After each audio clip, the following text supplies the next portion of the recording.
संभावना हो या कयास, राजनीति में सबकी गुंजाइश रहती है, कुछ भी असंभव नहीं है। महाराष्ट्र की राजनीति अपने रंगमंच पर इसी तरह के इंद्रधनुषी रंग बिखेर रही है। अपने चाचा से अलग जाकर एनडीए से जुड़ने और महाराष्ट्र के डिप्टी सीएम बनने वाले अजीत पवार के लिए कई तरह के कयास लगाए जा रहे हैं कि वो हर दिन मजबूत हो रहे हैं। प्रतिक्रिया न देकर आए दिन भतीजे की 3 दिन लगातार भेंट करने के बाद शरद पवार झटका झेलकर अपना कद बनाए हुए हैं और इस पर कांग्रेस खामोश है। लेकिन इसी बीच सवाल उठ रहे हैं कि क्या अजीत पवार महाराष्ट्र के मुख्यमंत्री बनेंगे।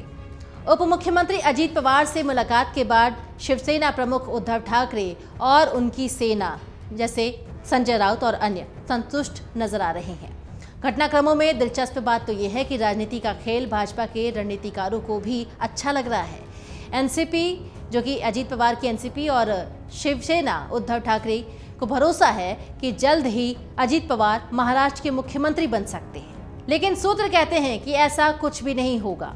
मुख्यमंत्री एकनाथ शिंदे ने दिल्ली आकर परिवार के सदस्यों के साथ प्रधानमंत्री नरेंद्र मोदी से भेंट की है और इन घटनाक्रमों के समानांतर एकनाथ शिंदे गुट के शिव सैनिकों ने अभी भी असमंजस की स्थिति बनी हुई है। ठाणे क्षेत्र के एकनाथ शिंदे के विश्वस्त का कहना है कि हमारे पास भाजपा के नेताओं द्वारा दिया गया भरोसा है। सूत्रों का कहना है कि ऐसा कुछ भी नहीं है कि अजीत पवार मुख्यमंत्री बनने वाले हैं। अगले साल चुनाव तक राज्य के मुख्यमंत्री एकनाथ शिंदे ही रहेंगे।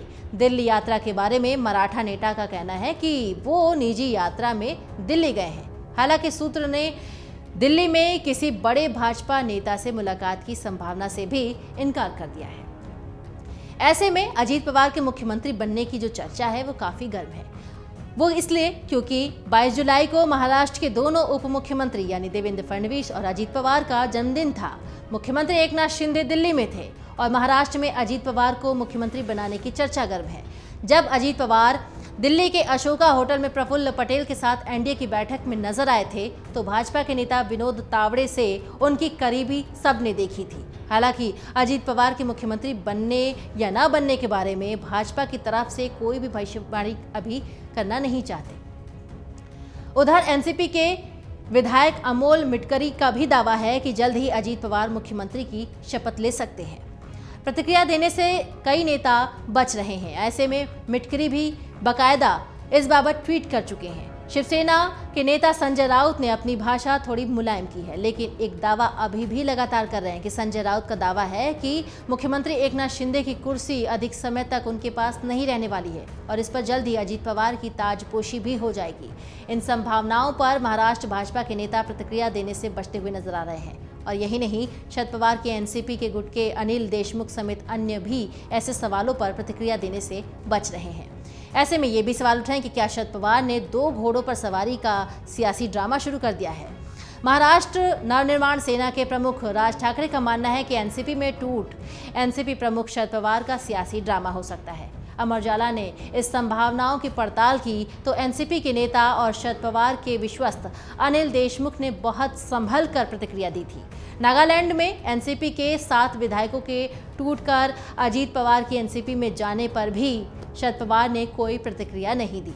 शरद पवार बेंगलुरु में विपक्षी दलों की एकता बैठक में गए हुए थे और वहां से लौटने के बाद से उन्होंने अजीत पवार और उनके साथ एनसीपी से बगावत करने वाले विधायकों के खिलाफ कोई सख्त कदम नहीं उठाया। और इतना ही नहीं, बेंगलुरु रवाना होने से एक दिन पहले 3 दिन तक लगातार 3 बार अजीत पवार और उनके सहयोगियों ने शरद पवार से मुलाकात की, उनके पैर छुए, आशीर्वाद मांगा। एनसीपी की एकजुटता का मार्गदर्शन भी मांगा गया और शरद पवार ने इस मामले में अभी कोई भी ठोस जवाब नहीं दिया है। ऐसे में लोगों को लग रहा है कि ये एनसीपी के प्रमुख और मराठा राजनीति के रहस्यमयी नेता शरद पवार के राजनीतिक दांव पेच में शामिल हो सकता है। तो क्या शिंदे की राजनीतिक दुश्वारियां तेजी से बढ़ जाएंगी? उद्धव ठाकरे और संजय राउत दोनों चाहते हैं कि मुख्यमंत्री एकनाथ शिंदे हाशिए पर चले जाएं। शिव सैनिकों का मानना है कि मुख्यमंत्री की कुर्सी से हटने के बाद एकनाथ शिंदे की राजनीतिक दुश्वारियां तेज हो सकती हैं। इसका शिवसेना को अच्छा राजनीतिक फायदा भी होगा। उद्धव ठाकरे को लगता है कि अजीत पवार के मुख्यमंत्री बनने के बाद उसका ये लक्ष्य तेजी से हासिल होगा। इससे एकनाथ शिंदे को भी बगावत का सबब मिल जाएगा। उद्धव ठाकरे गुट के नेता कहते हैं कि 16 विधायकों की अयोग्यता का फैसला आने के साथ उद्धव ठाकरे के राजनीतिक वजूद को मजबूती मिलनी भी शुरू हो जाएगी। एकनाथ शिंदे इसके साथ ही भाजपा के लिए बोझ बनना शुरू हो जाएंगे और बताते हैं कि ऐसा होने के बाद एनसीपी को भी फायदा होगा, यानी शरद पवार को फायदा होगा। ऐसे में चुनाव होने में 8 से 9 महीने का समय बचा है और इस दौरान एनसीपी के नेताओं के कामकाज में तेजी भी आएगी। महाराष्ट्र की राजनीति को समझने वाले वीडी चतुर्वेदी कहते हैं कि इसका फायदा भाजपा को होगा। वो अपने से बिछुड़ चुकी शिवसेना को अजीत पवार के माध्यम से जोड़ने का अवसर पा सकती है। चतुर्वेदी कहते हैं कि अजीत पवार एक राजनीति का जंक्शन पॉइंट साबित हो सकते हैं, जहां वो एक तरफ एनसीपी और दूसरी तरफ शरद पवार के लिए भाजपा से राजनीतिक रिश्ते का दरवाजा खोल रहे हैं। वहीं उद्धव ठाकरे की शिवसेना से भाजपा को खटास कम करने का भी अवसर मिल सकता है। चतुर्वेदी के मुताबिक इन दोनों ही परिस्थितियों में राजनीतिक नुकसान केवल कांग्रेस को होगा और वो राजनीतिक रूप से और मतों की हिस्सेदारी में अलग अलग पड़ सकते हैं। अमर उजाला अब आपके टीवी पर भी।